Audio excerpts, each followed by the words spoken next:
Hello, everyone. Hi.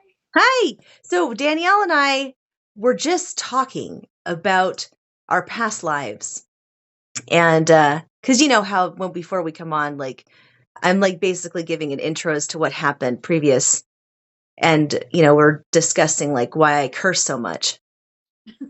And Danielle Yeah, why made you a got the foul mouth.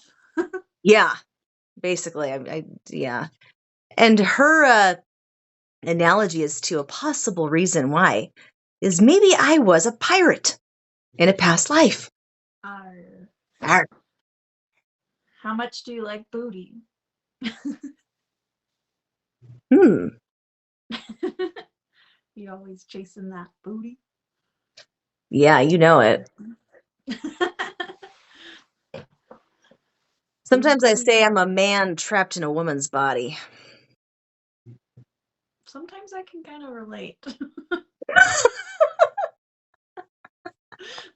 Because, sometimes, like, you know what I mean? Like, because there's the personality wise, and, you're just like, sometimes I feel like, man, I feel sometimes like I have more masculine energy than some men out there. It's probably possible, especially if you're looking at the typical energies of your chart Oh, and yeah. like all the signs. Like a lot of the time, you can end up having more masculine or feminine energy due to that. But Yeah. I actually did look that up, and I think I did mention it to you already before that I do have I think so. more dominant masculine energy in my chart compared to feminine. I So, think I got a 60-40 split on mine. oh yeah. Slightly more feminine though. Oh, so you're more like very soft spoken. I mean, not to say that you're not, fiery. You got that fire in you, but you emulate that Venusian vibe. You like, and because that's more the feminine. And then when it comes to me, I come in and I fucking pummel like freaking Aries god of war, like Mars energy. Hello, here I am. I'm not feminine at all. The Ram. Yeah. Here to take it on. Challenge me. I'm like Lilith, because Lilith is like Yeah. a masculine woman. Yeah. Or what's Well, I mean, I don't the want to she's really the deity with like the not Lilith, but like there's one with the bow and arrow. Is it Artemis? Artemis, I yeah. think I kind of Well, like there's also her Athena. Athena, aspect. Athena was also, but Artemis, I think too. Yes, Athena was also. Wasn't she the sister of Ares? I am not good enough with my mythology lore to know for sure. But Whoever's watching there this a lot of video. them are related, so Oh yeah, they all have some kind of it's relation, and probable. there's also a lot of there's also a lot of you know um incest in that storyline too. But whoever's watching this video, go ahead and comment below if you know your mythology really good. Go for it. You just Yeah, place your enlighten comment there. us. Enlighten. I love mythology so much. It's always been one of my favorite subjects. But speaking of Aries, the god of war, right now the full moon is in the planet or the sign that represents him, his energy. So full moon being in the sign of Aries. I'd like to hear your thoughts on what kind of dynamic that could bring to the table collectively. Yeah, just doing some lookups on it. Personally, I have Aries in my 12th house. So I was kind of trying to see how that illuminates things for me, what Yep. it brings up. It can be, Yeah. I'm really terrible at remembering what houses cover what aspects. Ooh, wait. So I could use You're some help from you. okay. So you have Aries. You have the sign of Aries. You're a Gemini rising, though, right? Mm-hmm. So Aries, the full moon in Aries, from what I've gathered, for Gemini rising, should be falling in the 11th house. Maybe I was looking at a bad chart because this one I think I might have messed the time up on. Okay. Yeah, for Gemini risings, it will fall in the 11th house. And that's actually a good sign, or a good placement for it to be in. It shouldn't bring about too many challenging themes in that house, because it is the house of social gatherings. You meet up with people, socialize. And if anything, that could bring about more help and benefits to being able to meet new people. It could help aid in the Mm-hmm. next 6 months out Yeah, because it's to, got that like beginner fire initiative yes. type energy. So Yeah. it's really good at those connectives, making things Hmm. pop off. Yes, Another thing absolutely. about this moon is I've heard it's tied a lot to the one we had in is either March or April, Yes. I believe it was. So there's kind of like this 6 month cycle review that we're going through with Yep. that moon phase. Indeed. Yes. And that you're exactly right. These big moons that mark the equinox, right? So it's kind of like what you're saying. It's a culmination that happens over a 6 month period. So whatever's happening right now for the full moon, and I think it was because it was the new moon that was in Aries back then. So therefore, when you come to the full moon, being now, it's the Aries is getting the full moon side. It's not the new moon, it's now the full moon in Aries. You look back 6 months ago, what were the themes happening then? And what have you seen and witnessed transform over that period of time? Have there been any substantial changes over that course? And what kind of intentions did you set? And were you able to focus on those things? It's okay.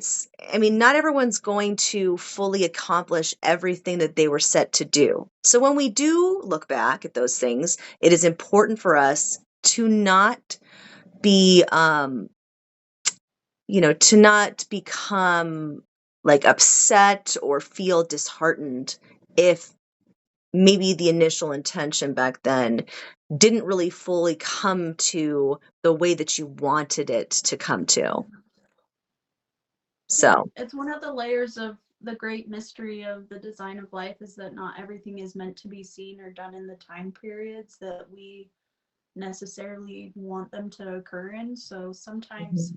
that effort that we're putting in may not be on the surface of the action that's happening below. Yeah, So yeah, sometimes that's also a thing to consider is that you might not even see the things that are taking place that are falling in line and happening for your benefit and aligning with that that's true. intention that you may have set. That's true. Very true. So, when I think of Aries, I think of, well, yeah, the god of war, right? Mm-hmm. Very masculine, very impulsive, very much one, like, single-minded. So one track mind. If you want something, boom, nothing will get in your way. So it is the Mm-hmm. ultimate emulation of masculine energy. Um, but then you combine that with the subtle, submissive energies of the moon. The moon, which essentially is ruled by Cancer. And I'll bring up this point right here. So for Cancer risings, for example, so since Cancer rules the moon, Aries is in Cancer's what Cancer rules right now. Mm-hmm. Cancer risings, and even if you're Sun Moon, to a lesser degree, Cancer risings, it'll fall in their 10th house, 10th house of career. That is a masculine house. The 10th house represents the father, the midheaven. It represents your message, the message from your father to you in your natal chart. So it is the masculine house. It's going to be for Cancer risings out there a little tricky for them energetically. Not to say that it's to be afraid of it, but just it's going to be a little more challenging for them just because of the aspects it's making. And especially since you view it as Aries, this masculine taking over Cancer's moon right now. She feels like, I kind of envision, there's an imagination that happens within my mind. It's the woman who has to kind of take back seats, like, oh my gosh, this masculine figure is taking over right now. I have to just kind of keep within myself, but also find the courage to take my moon back over to make sure and let them know, hey, I respect your masculinity, but guess what? This is where I rule right now, right? Type of thing. That's just the dynamic that plays out in my mind when I think about this configuration with Cancer and Aries. So that was something I kind of got. Yeah, that's an interesting perspective on that. I kind of had this vision of working with fire and how it relates to the water element. How you can, if you're not harnessing that and learning how to work with your own fire, how you can become like kind of smoky or steamed up and dissipating your energy in places. And sometimes you need that. Sometimes you need that fire beneath you to kind of help spread you out in ways that you wouldn't normally be. It Hmm. can help you in your areas of needing to work on leadership or self identity, as a lot of the time is where I place the focus of Aries. It has a lot to do with like your skin, the head, the face.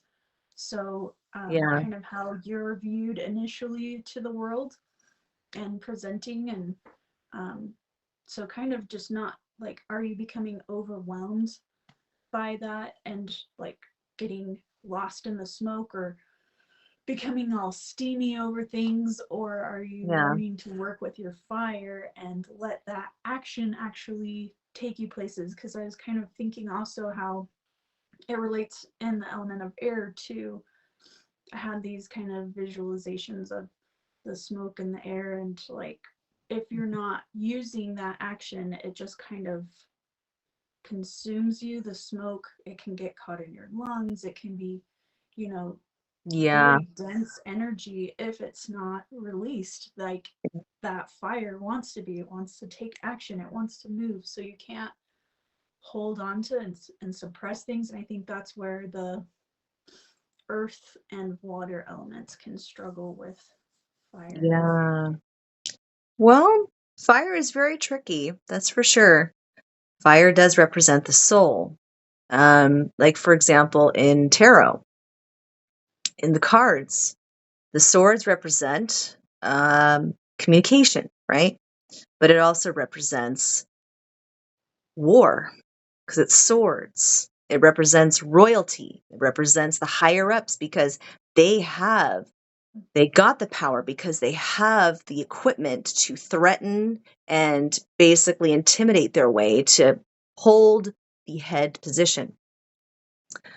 Fire and wands represents the people of civilization, just people in general, the community, all just trying to live and flourish. And it's their soul. They're powerful. Yes, they're not as intimidating as the sword, but it represents the fire. And so therefore, what do you need? What does the fire have that a cold sword does not have? Fire has determination. Fire has drive. Fire has the big enough boiling point spark to want to kick yourself into action, right? Mm-hmm. Um, and For that when, transformative change, like it even yeah. what is necessary to make the sword is that heat and that fire. Mm-hmm.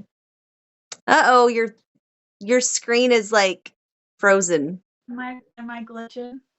Yeah, but at least you're frozen in a very beauteous manner though. I like this still of you right now. I Yes. mean, you're looking good. Thanks. I'm glad it froze on a good instead of one of those really awkward ones where you're like, Like those one stills, like where it's like your eyes like half open and it just like stays there. yeah, you're like, I just did that. yeah, So, that's cool. yeah, like it's still frozen for some reason, but I don't know. All right. Mm. Let me see if I can try some Oh, here we go. refreshy things. Oh, Am I back? there we go. You're back I'm in on. action. I'm We're in action. back online. Yay! Woo! So, I'm glad I'm unfrozen. yes, yes. That stuck water in me that wants to hold. Do you remember that one video we did way back? It was like a longer video we did way back. I think it was when we did a video on Gemini, and we're talking about that movie Frozen and letting it go. And then Sounds like something we would do. I said something about, no, why the hell is she letting it go? And you're like, wait, what? I don't know. Like, it's like, no, we're not gonna let it go. Uh, It was probably something we got to from the cards. I feel like we were like oh, talking about. oh yeah. Don't mind me. My mind just, everything that comes to my mind, I literally blurt out. Doesn't matter if, I mean, it could be most random. People are like, what the hell is she talking about? And I just don't even realize it. But anyway, um, so yeah, Aries, Aries, man. Aries, What area of life does Aries impact you in your chart? being a Leo rising, it Mm. impacts my ninth house of philosophy and beliefs. So spirituality, and all things that relate to the realms of Carl Jung or the realms of Buddha, the monks and all these religious aspects, Hmm. spiritual ascensions, and what does everything mean? It's like taking a course on religion, basically, but Yeah, probably to a deeper level and a more soulful level. And so, yeah. I think that's a good area for it to reside. I think it's foreign a lands, place where, yeah. foreign lands as well. It represents long distance journeys to foreign lands, learning of cultures, things that are different. So, yeah. So, have you noticed any patterns within your period of this 6 month time frame for Aries? Well, patterns for me, you know, I do notice a lot of patterns, to be quite honest with you. Uh, for me, you can dissect a pattern that you have that could date all the way back from your childhood, and you recognize it for what it is. Mm-hmm. But then you have to go through the process of trying to figure out the right solution. You'll try to find the right solution, and you have to try many different methods. But also on top of that, it's about being able to hone in the focus to dedicate yourself to wanting to transmute such pattern, right? Mm-hmm. Whatever pattern that might be. So for me, I've noticed that there can be patterns of me kind of shying away from like being like not in a not shying away, but what's the word I want to look for? There's a pattern within me that I notice I get insecure about how I express myself. Yeah. And that's why I'll tend to over explain things. So that's been one. Yeah, I think that's a good collective healing moment for a lot of people is something I've been seeing that people are working on is the fear of being seen. And so sometimes we do these things of like over explaining ourselves or trying to present in a certain way or withdrawing because we can't really let ourselves be exposed so that way Yeah.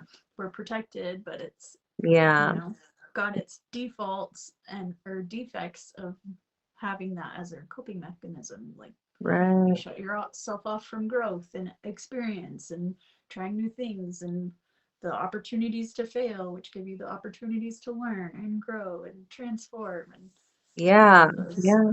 things. It's so true. And I think like another thing that really hit me the other day, I read this quote and I forgot who said it, but it basically just said repressed emotions is bad. It's unhealthy. However, just unleashing all of them is not good either, because then that affects the people you love and care about. It could cause catastrophe. So that is also not good either. It's not good to hold everything in, and it's also not good to let everything out all at once. But learning how to transmute it is the key. And I was really thinking about this. Okay, so then if I can't just let everything out and just be fully like raw, but I don't want to repress everything either, then where's that middle ground? Well, it's through art. It's through maybe Yeah. having a workout routine. Do something physical to get that energy out. Change up your routine. Maybe go up north, like go to the woods, instead of staying in one spot with no changes, do something spontaneous. That those moments add on to the other, and they do create new experiences at the same time. That Mm-hmm. will essentially over time transmute more and more of that energy, and it helps to almost renew and just cycle out the darkness and replace it with something fresh. It's like, oh, Yes. my mind is shifting a little bit more now. Oh, this actually kind of, it's like cleaning water, going through a, purifier, Mm-hmm. purifying water. Mm-hmm. So, yeah. Yeah, that is one of the good ways that fire and water work together. Yeah, You're outdoors and you need to clean your water. You have to boil it and things like that's that. right. So Oh, yeah. Yeah, definitely. That's true. Yeah. And, yeah, just purifying the water, and putting intent into things like, okay, I might not be feeling very good today, but I'm going to push myself to do something because I know that I will thank myself later that I did. yeah, because it can be hard in those moments to see beyond doing anything differently. It's Yeah, like if you stay stuck in that, the longer it can like engrave a pattern in you. It's like the process of erosion. It's yeah, gonna create a deeper and deeper neural pathway towards that experience until you learn to pivot it out and redirect it in another way. yeah, So very it true. needs to keep moving, otherwise, it's going Oh, patterns. oh, there we I go. think I'm back. I hope I'm Yeah, back. you're back. You're back. You're Okay, back. I was like getting good. stir for a second. So, yeah, it's one of those ways to think about um, the emotional states of being and how they're not meant to last for a long period of time. They're meant to be experienced and released and flow like a river. Yeah, very true. Keep on rolling. Keep on rolling. Yeah. So, Um, is there anything you're doing to honor this Aries new moon, or intentions you're wanting to set, or things you're working to let go of? things I'm working to let go of is fears of failure. That's a big one. Fears of failure, and also always having to have absolute control. Because, I mean, it's a coping mechanism, right? Because Yeah. based off of fears of unpredictability that has happened in the past, that has caused you to develop a fear of, oh, I can't trust unpredictability anymore because all the unpredictable circumstances I experienced as a child have traumatized to a point to where now I've become the type of individual that I will do everything in my power to control things as to avoid these catastrophic events. But that's not good either, because it teaches us that we cannot, you know, but at the same sense, like I said, you could be, it's interesting because even the most, see, you could look at it this way. It's like some people can be super controlling, but does that mean that they would break apart and fall if something did unexpectedly happen? No. If anything, they would realize how truly powerful they are because of the fact it would take them back to their childhood days when they experienced that traumatic experience. But then it reminds them, but you got through that, didn't you? You Mhm. survived that though, didn't you? You're still here. So then you realize that strength you had back then, apply it to whatever catastrophic. We're not predicting things, of course, but maybe in a way to help to heal those things is that not to fear so much the future, not so much the past, and just try hard at your hardest to just focus on the present. Don't think too far into the future. Don't think of assumptions that will keep you from being able to actually embrace and live your life and find happiness in the now. And then the past is also linked to fears of the future. Mhm. So, yeah. Well, yeah, and neither of those are your present state of being. So you're not really living in the moment, and you're losing out Mhm. on the power that you really have. So you're kind of in a state of like being a victim in a way, or like Yeah. Yeah. a not really owning your circumstances and your power. Right, exactly. And that's very true. And I think I agree with that so much because, you know, when it comes down to it, we are the ones that have a higher probability of becoming victim to our own selves compared to anybody else in most cases. Yeah, yeah. I I mean, think same that's here. one of my big things I've been learning about this cycle is how much I hold myself back and down in those places, and like what things I'm doing are preventing me from actually having the future I want. And if I'm Mhm. not taking the power of my presence, then I'm lost in another dimension, Yeah, really. yeah. And I relate with you on that. I really do. I think that, and I believe that a lot of other people do, not just us.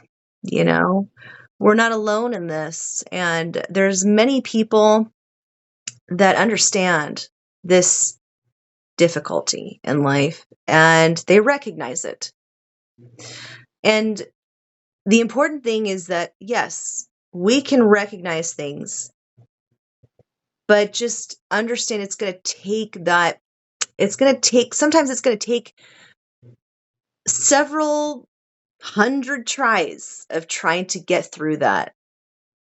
you know, get through that barrier to where we can ascend a little bit more and not be Mhm. stuck in this. Like you're just climbing, little baby steps up there to getting out of that darkness that you've put your own self in. It's like, like I said, there's this, I've actually shown a picture before of a painting I did that was literally a shadow painting. It's like my shadow side, shadow work, where you paint Mhm. out something of insecurity. And it's in the bottom, there's like, I would write on it, said, the walls that you built around to prevent yourself from being hurt. Like, let me go get it really quick. Hold on. I'll just go get it Okay, really quick. sounds Hold on. good. All right. So it's this one right here. Oh yeah. And it says, when the walls you built to protect from getting hurt turn into your own prison, and this is like the Mm, cage. Have you ever seen Breakfast at Tiffany's? That I movie. haven't. I need to It's a see that movie because beautiful it's movie. classic. Oh my gosh, I'm getting chills right now. Oh my god, that movie. Okay, I remember watching that movie. It's with Audrey Hepburn in it. I'm getting freaking chills, man. I remember watching that movie from when I was like 8 years old. My mom loved that movie. We watched it all the time. And I looked up to Audrey Hepburn like, oh my gosh, she's so classy. But her character in that movie, she's classy, but she had two sides of herself. the outside of herself was in this nice, rich looking, luxurious lady who was very classy looking all the time, very proper. But then there was another side of her at home where she was just this very impulsive. She was an alcoholic drinker, and she just basically, would mooch off of men with more money to survive. And, Mhm. but anyways, she met this man randomly that lived in her apartment, the same apartment that she lived in. That was her age because she was always used to dating older guys with a lot of money. This guy did not make a lot of money. He was a writer, but they ended up becoming really good friends. Then they ended up falling in love. But then she ended up just backing out when he was about to like ask her for her hand. And then he was like calling her out, basically like not giving up on it, but also letting her know in subtle ways. Like he was still there for her, but not. But he would let her Mhm. know in subtle ways, like, you know what you're doing and stuff like that. And then at the very end, when she was about to go to Brazil, he was like with her in the taxi, taking her to the airport.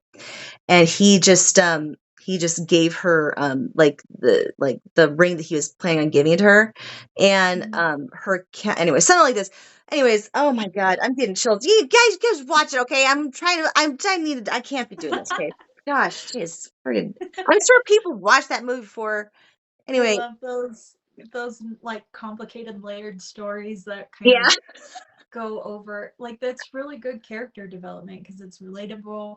It's like yeah. not just straightforward. Like they had to overcome certain things and Yeah.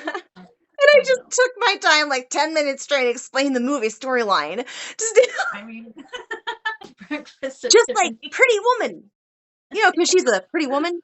It's kind of probably like a modern telling of that in some ways. Oh, yeah. The remake and Mm. and ooh. Like the,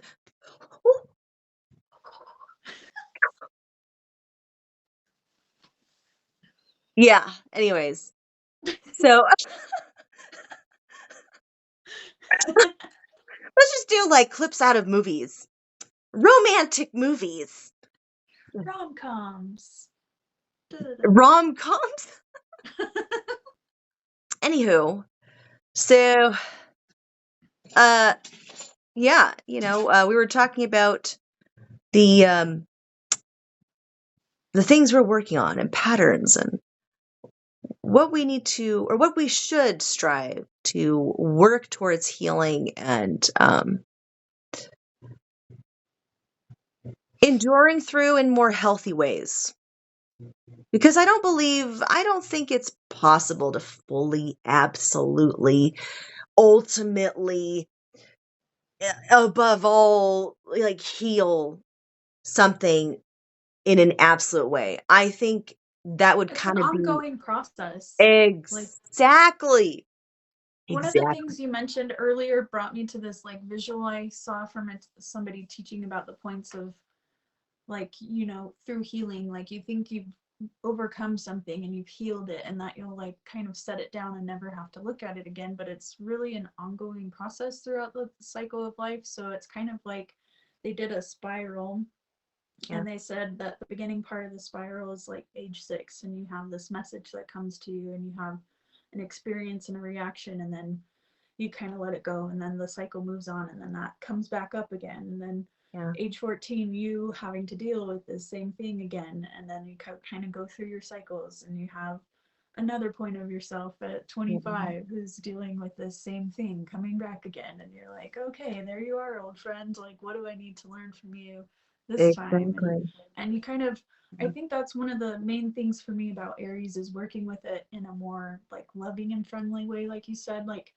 we can kind of have these terrible relationships I think to leadership or our bosses or those who have power over us and um, working with it in a gentler way is kind of the path I've been trying to achieve instead of being all caught up in that fire and like you want me to do what, like coming at you, Yeah, you're challenging me to be different, like yeah, sometimes we need that challenge and not being resistance to those moments of learning and opportunity to shift our perspective or pivot or transform, like yeah. it's easy to get in those critical aspects of that but it's like the tender inner side of Aries that isn't always seen is that it's like one, it's the beginning of the cycle. So sometimes it's kind of seen as the baby or the infancy stage of Yeah. that. So there's kind of like this softness that isn't always worked with, I think, in that as it should be. When you say that, it reminds me. So, what does it take for a baby to push through the canal of its mother? It takes a lot. Yeah. The baby has to want to come out. The baby has to push. The mother's body is also contracting, yes, but it takes efforts from the baby as well to try and they have legs because when they're in there, they have legs that are curled up. So they're in the fetal position. As they're pushing, they're still like that, but they're pushing. They're trying to, ooze out of there. And it takes Aries like energy to burst through the womb, burst through. Enter out of that. You are ready to begin life in a foreign land, in some alien world, right? Because Mm-hmm. from the womb, what's comfortable is completely different. They're in yeah, amniotic. I mean, they're in amniotic fluid. And they have the cord, your belly button was the life cord to your mother. That's how you ate. You didn't eat with your mouth. You ate through there. And Mm-hmm. that's how you were supplemented. And essentially the mother, all the nutrients that a mother would take in goes to the baby first. The mother would get it last because the sole purpose was the mother wanted to give new life, right? So the baby has to have the Aries energy. I'm ready to push through. And that's what the mother's hoping for as well, because she doesn't want to keep that thing in there for more than 9 months. Yeah, and it's a lot of work if it's only on the mother's end too. Oh, If the baby's not doing anything. yeah, it's a ton of work. And it hurts like hell, let me tell you. It, I speaking of, trust you. speaking of, oh, yes, dear. Oh, he wants to give me a hug. Aw, Mm. you sweet baby. Yes, he is a sweet baby. All right, go back to your room. Okay, almost done. So, he's a Sagittarius rising, and it's hitting his fifth house right now, the full moon. I already looked into it, and he's been sick. He started Oh. he started having a little fever today, and I kind of looked into it, and for him right now, normally the full moon should be a not so not that big of a deal in his fifth house because it's in a house that is a fellow fire sign rules it. Leo rules the fifth. Sag is also fire. However, with him, he has he has his ascendant at the beginning degrees of Sag, but he also has his Mars sign in Sagittarius that is in his first house. First house being Aries ruling the first house. So but it's in not a critical degree, but it's like he has Uranus there too in his fifth. So I think it's Mm. over. I'm not saying this is exactly why he's sick, but I'm Yeah, just saying like yeah. it's interesting because like to make connections of possibilities. And he's still a child. And if anything, it kind of made it to where it took the playfulness out of him because normally on a daily regular basis in his phase now, he is always playful. So with this full Mm-hmm. moon, it's almost like the moon is going there to kind of sizzle it down, but then Yeah. too much to a point where Uranus is there, so it kind of created some kind of discomfort too, maybe. I don't know. Mm-hmm. Yeah. And it's just a time, it's a point of release with a full moon. So True. there's maybe something that needs to be let go of. So there's more room for something else. And Exactly. that Yeah, is. that's very true. Yeah, it's been a while since he's had a little bug, so Yeah. um And transitions of seasons, even though it's not yeah, super seasonally drastic there right now, it's still that adjustment. yeah, The body just is more susceptible to that. So it's understandable. that is It's true. probably good for his immune system to be tested now rather than Yes. later. Thank So, you. Yes, thank you for saying that because I agree with you. I agree with you on that. I think it's important. I think it is actually a better idea to make sure that we don't block ourselves off from not getting sick ever because it's like mhm. being in the bubble. If you're in a bubble, if you ever want to one day go out and have adventures and explore, you could die. Like you could because you're basically Because your immune system's your weak. immune system that will make it more detrimental and dangerous if you don't let your body experience and get sick and build immunities to certain things. But anyways, Yeah. I agree with you on that big time. So I also wanted to talk about the autumn moon. So mid-autumn moon is right now going on, start today for Chinese culture. And not just Chinese culture, but other Asian cultures as well celebrate this holiday. And I wanted to give some information about that as well. I brought some little things to show too. So, Yay. yeah. Teach Um, me, Sophia. so it always changes the years because, like Chinese they go off of the lunar calendar, so it will not always be the same dates. It will change according to the moon phases, the moon's cycle.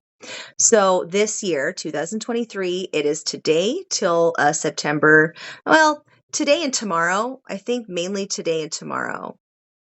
Um, yeah, I think it's just today and tomorrow. But basically, in throughout Asian countries, people celebrate the harvest moon.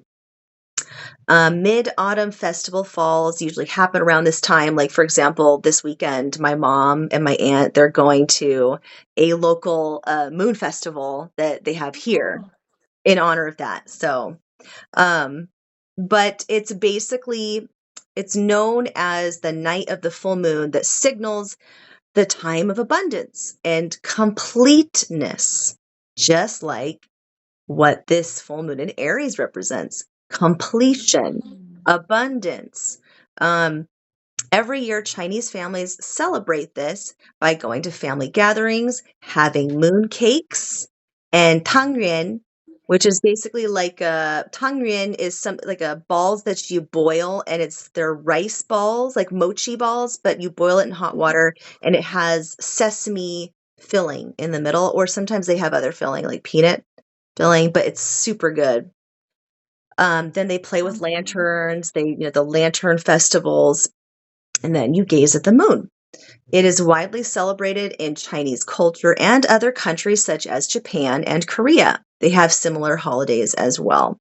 So I brought some moon cakes Ooh, to kind of show off. Oh, if it'll, I don't know. let's You can look see at that. it. See? Oh yeah, I love the detail on the patterns and on the top and like all the Yeah. different shapes. And they'll have like Chinese characters on it that, say like the moon or like a stamp, like a red stamp Hmm. on it. Yeah, and they'll have different designs. There's different types, different sizes. So, the moon cake symbolizes family reunion. The roundness symbolizes the completeness and togetherness. That's why it's round shaped. A full moon symbolizes prosperity and reunion for the whole family. Round moon cakes complement the harvest moon in the night sky at the Mid Autumn Festival. And during the Mid-Autumn Festival, mooncakes are typically presented as gifts to members of one's family or circle of friends. And this dessert has a dense texture and is often decorated with a stamp or design. Mooncakes typically have an egg yolk inside of them, symbolizing the full moon during the Mid-Autumn Mm. Festival. So, some interesting little things there. And yeah, I love mooncakes. They're so good. They are good. Super good. Yeah, so I love that. Thanks for sharing yeah, that info. Which it's cool that there's so many cultures that do participate in some form of harvest moon around this time of year yeah, or this time of the year. I guess I yeah, don't know how to phrase yeah. that.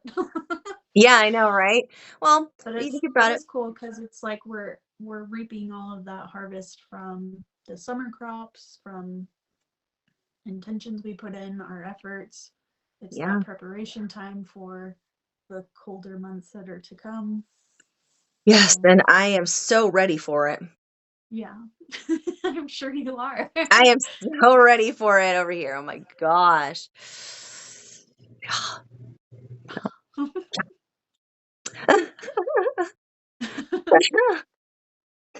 So, yeah, maybe maybe we can do, well, I don't know. What do you feel like doing? I have my animal cards here, so if you maybe want to pull some animal cards, I'm up to do that. We can talk about. I have some like rituals that I'm working on with the full moon that we can talk about. I don't know. We can start over another video if you want. Yeah, we can do Yeah. that too. I will need to plug my phone in to do more of that content, but Okay. yeah.